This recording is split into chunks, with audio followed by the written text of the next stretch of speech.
Դատանը արձանագրում է, որ վերաքննիչ քրեական դատանի 4 հունիս 2026 թվականի որոշմամբ մեղադրյալ Բագրատ Սրբազանի ազգային դաշնային նկատմամբ իրարած խափար միջոց կալանքի մասով դատանը որոշում բեկանվել եւ վերջինիս նկատմամբ որպես խափար միջոց էր իրարվել կանային կալանքը եւ նշելով հասցել, նաեւ նշելով հիմքերը, որոնք որ պահպանվել են,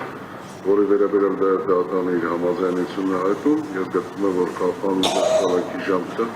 տնային կալանքի ժամկետը անհրաժեշտ է երկարաձգել ևս 3 ամիս ժամկետով, պահպանելով որոնք որ վերաքննիչ քրեական դատարանում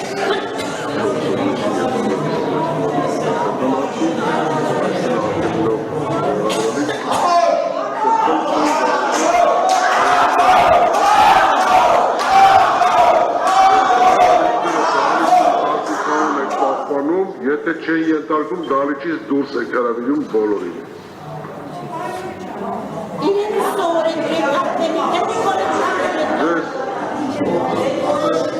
Բագրատ Սրբազան տնային կալանքի կրման վայր նշանակել է այն ինչ որ պաշտպանը նշեց, եթե ցանկանում եք դատանը հրապարակի, կհրապարակեմ, եթե ոչ բնականաբար գրավոր տեսքով նշված է կոպեկի մարզը, ասեն ամբողջական չեմ նշում, քանի որ գրավոր նշված է, շփումը նշեցի, որ այդ կրման վայրում 3 ամսվա ընթացքում դուք իրավունք ունեք շփել սույն վարույթով, այսինքն թիվ 2887 վարույթով 0125 մեղադրյալների հետ։ Նաև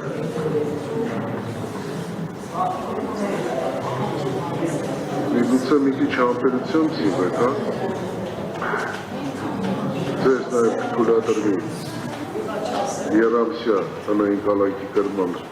ընթացքում, ողջ ընթացքում յուրաքանչյուր կիրակի օրը իրավասու մարմնի աշխատակցի βοηθությամբ այցելել Էջմիածին պատարագների։ Որոշումը կարող է ողջունել վերաքննիչ քրեական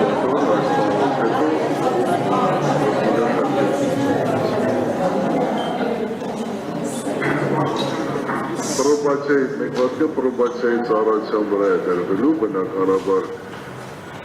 այս հսկողությունը, որպեսզի հսկողությունը պրոբացիայի տնային կալանքի կրման վայրի ստորաբաժանման հսկողությունը իրականացնի եւ էլեկտրոնային միջոցների կիրառմամբ է այն իրականացվելու։